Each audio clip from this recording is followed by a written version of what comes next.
But as Mannix and his men retreat to cover, a critical problem remains. Officers have yet to secure the south side of the property, which leads directly into a nearby park. However, rushing over there now would expose them to gunfire from the numerous windows surrounding the home. So, faced with this reality check, Mannix is forced to rethink the strategy from the ground up.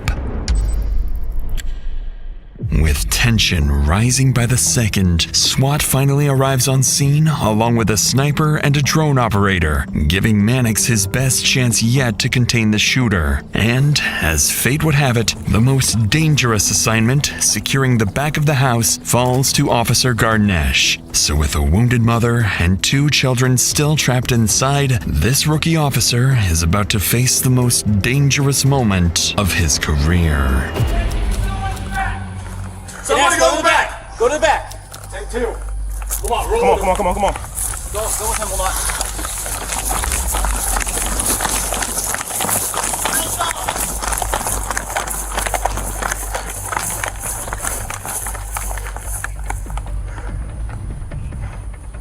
Backyard's fenced off.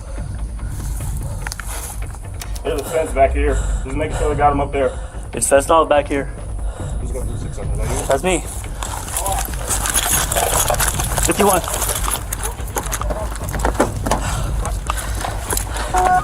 Resident 2760. This is the St. Cloud Police Department. Come out with your hands up. I'm gonna duck down here and cover the. I don't like standing right there. Yeah. This is the St. Cloud Police You taking the top? Department. Yeah. Come out with your hands up. You just hold low like that.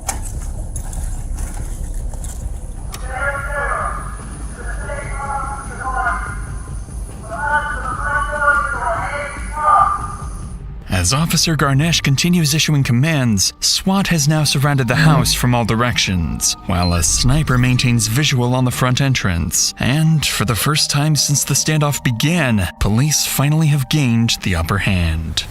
With the standoff closing in on the 1-hour mark, one officer decides it's time to deploy a drone, hoping to locate both the shooter and the wounded victim inside. But what seems like a smart tactical move is about to escalate the standoff even further.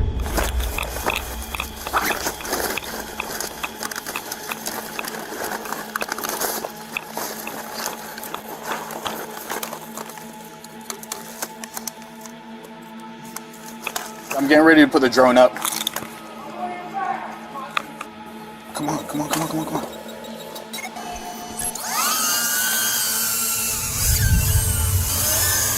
You see him? Oh yeah, he's in the hallway. He shot the drone. He's all the way down the hallway with a light going on a rifle. It looks like a rifle. Hey, don't worry about it. Leave it.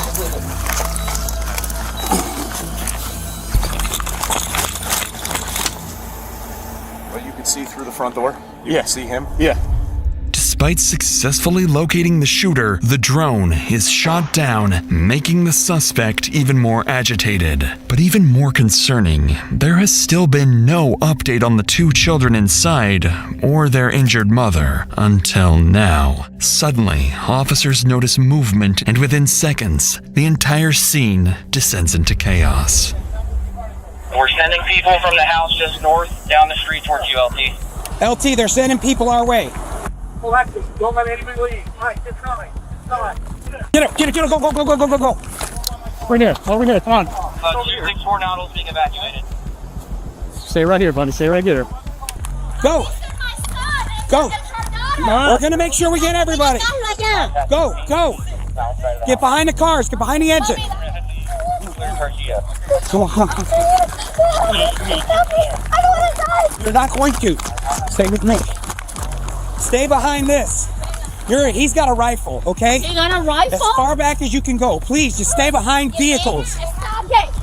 A Amid the chaos, officers successfully evacuate the captive children and nearby families, rushing them behind cover several houses away. A 10-year-old boy and his 24-year-old sister tell officers that the shooter inside is their father, Jose Fontanez, and the woman who was shot is their mother, Lisbeth Figueroa. And despite being terrified and shaken, both children are still willing to help, unaware they're about to become the key to the entire operation.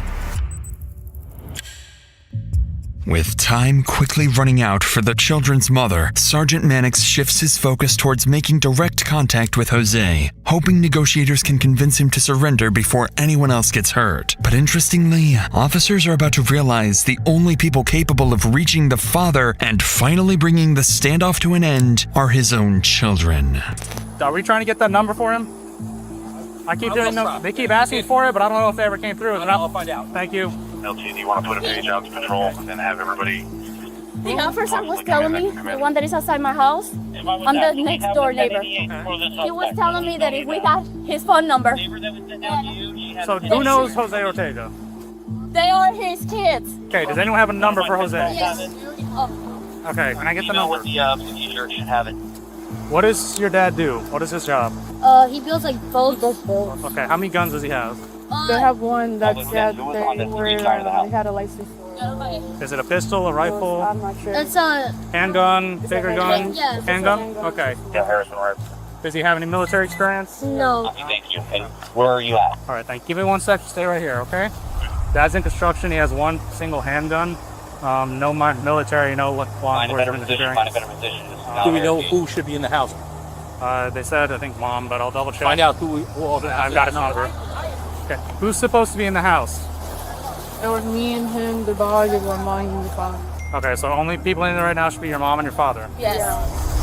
Thanks to the rescued children, police have now learned crucial information about Jose, not least his phone number. So with a direct line to Jose finally established, negotiators would attempt to initiate contact, only to encounter an obstacle they never saw coming.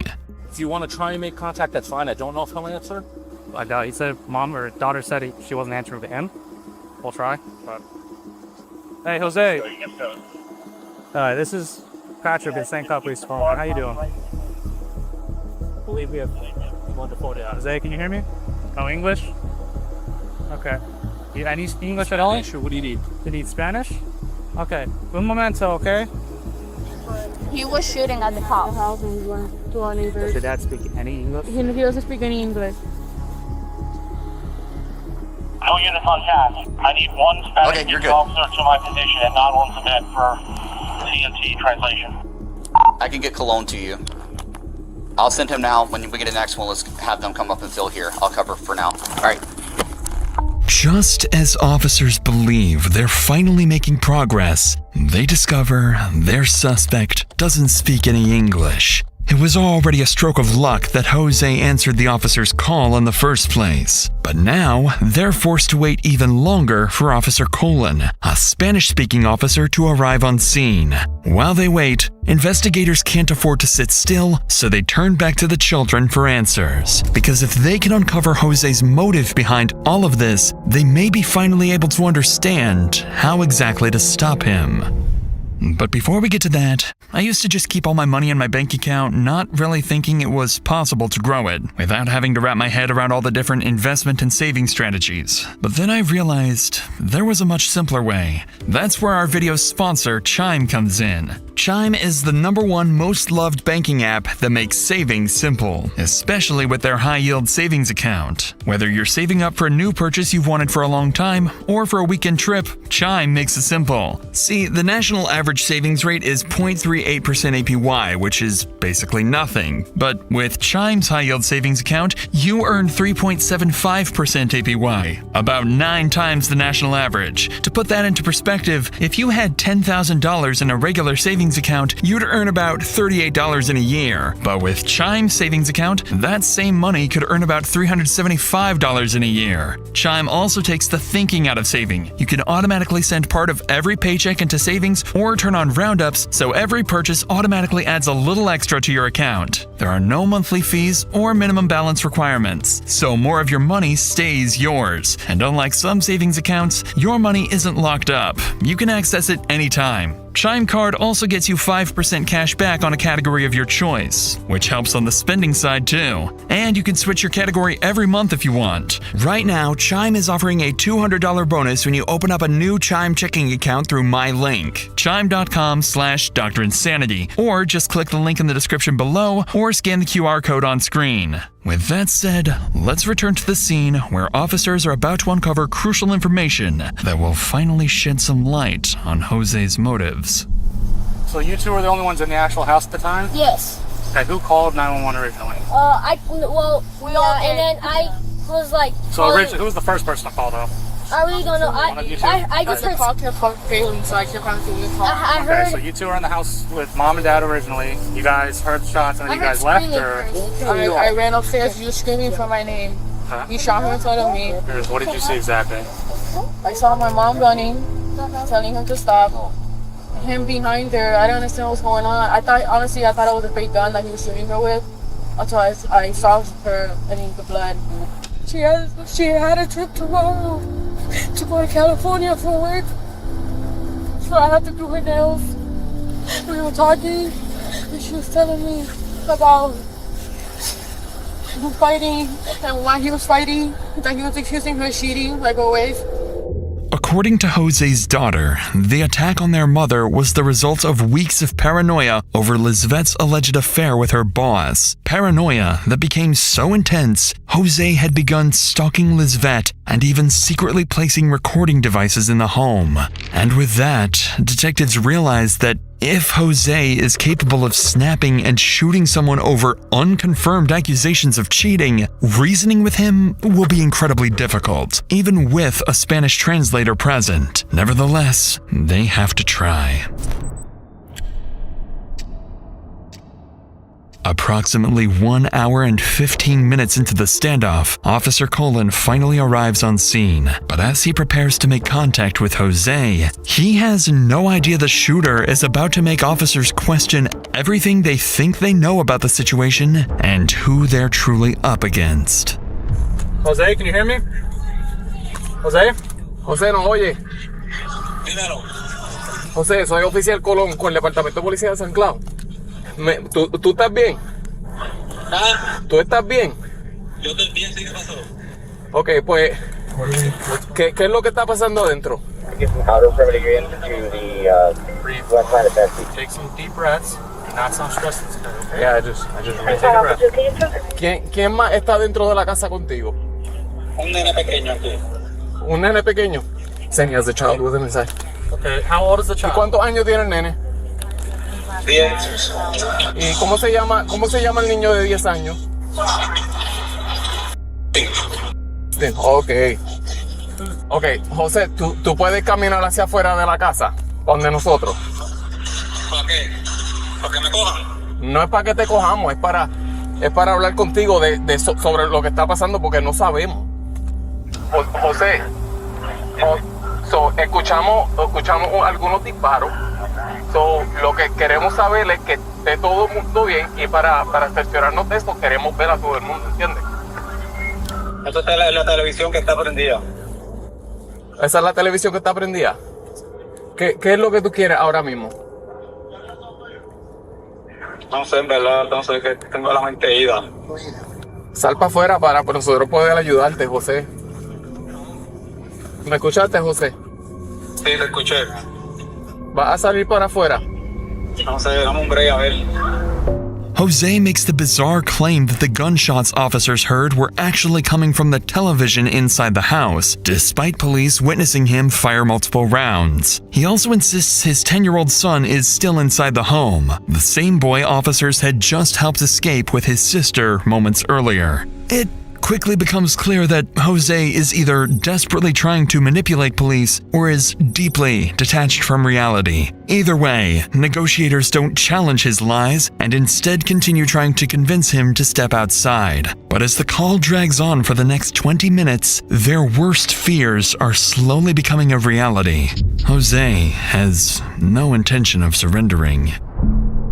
By now, the standoff has begun taking a visible toll, not only on the officers, but also on Lisvette's children and friends who anxiously wait on the street, knowing that every wasted minute could cost the innocent mother her chance at survival. And unsurprisingly, tensions are about to boil over as one of Lisvette's close friends begins confronting officers over their strategy.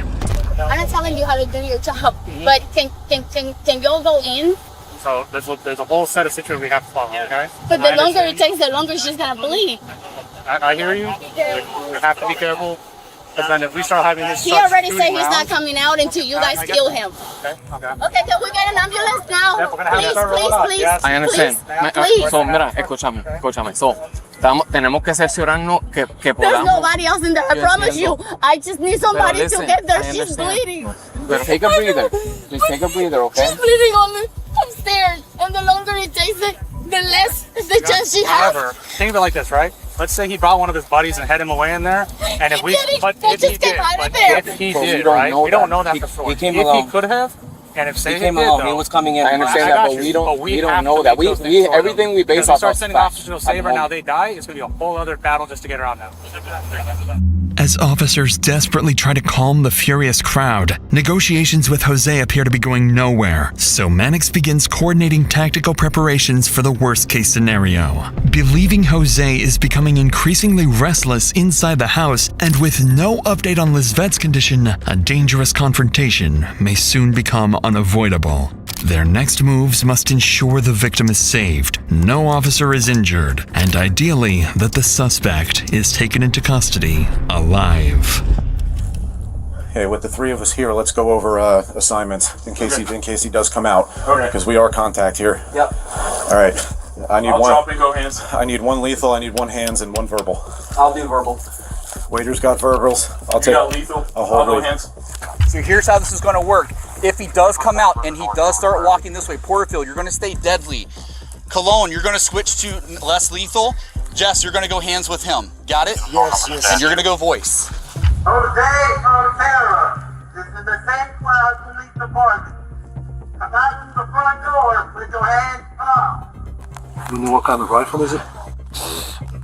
A loud one. All right, and so whatever we do, we are not leaving this position. Got it? Even if he comes out, runs back in, we are not leaving. What was that, Wager? I said if he starts fighting with him on the ground and we see there's nothing visible in his hands, I'm going to sling this taser. With Sergeant Mannix's plan now set in motion, officers hold their positions, waiting for the green light on whether Jose will surrender or whether they'll be forced to escalate the situation and make entry. But unbeknownst to Sergeant Mannix, he's no longer at the center of what happens next, as the final phase of the standoff is about to be initiated not by him, but by Jose's own son. At this point, with Jose continuing to resist police commands, his daughter attempts to call him herself, desperately trying to convince him to surrender, but the call goes unanswered.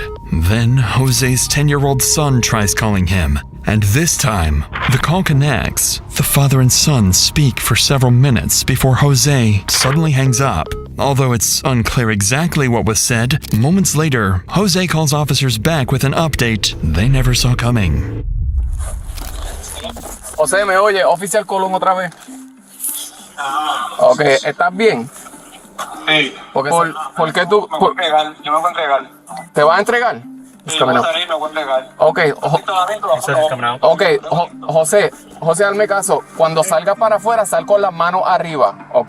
¿Tengo la pistola aquí? Deja las pistolas ahí mismo. Ya, vas a salir por la puerta de al frente sin armas, sin nada, ¿ok? Si te puedes quitar la camisa, mejor todavía. Against all odds, Jose suddenly says he's ready to surrender. With adrenaline racing for everyone on the scene, officers hold their position from all directions, while the sniper watches over the front entrance, anxiously waiting for Jose to emerge. But after everything that's happened, police have no way of knowing whether he's telling the truth or setting up one final ambush.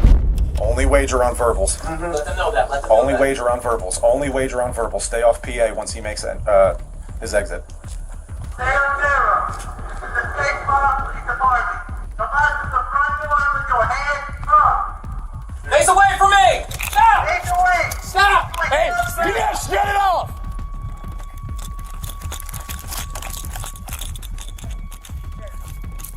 Do not move. Do not move. Put your hands out! Put your hands out! Don't move. Look at stop.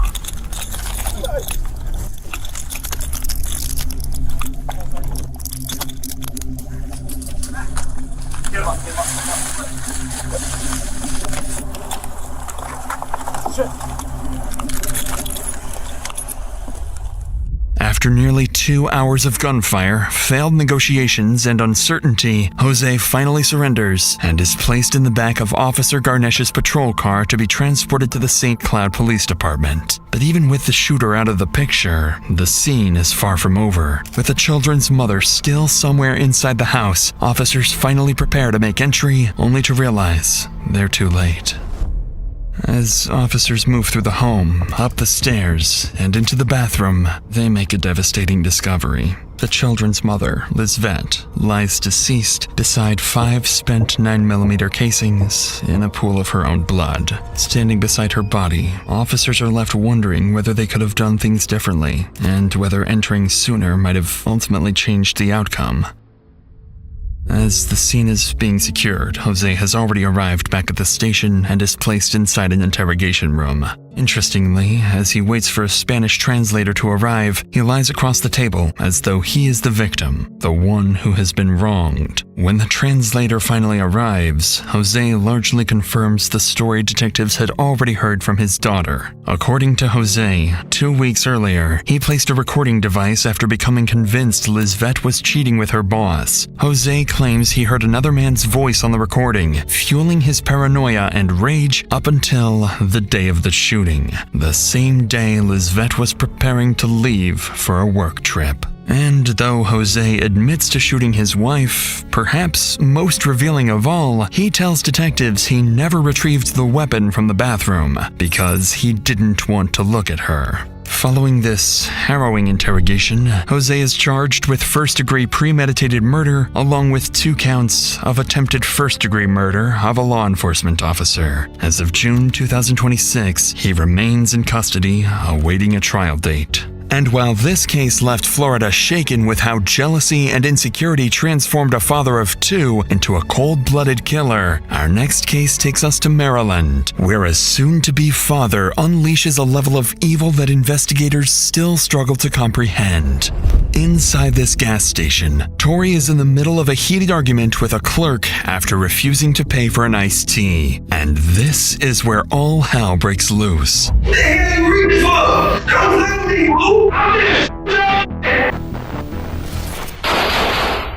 But police would soon learn this isn't even Tori's first kill, because when officers force their way through his front door, they'll uncover even more victims. Police department! Search warrant! Jesus Christ.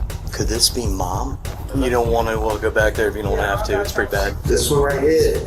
Find you up for the books. To watch this exclusive Dr. Insanity episode, along with 3 more episodes from our new Tubi series, click the link below and check it out now for free on Tubi.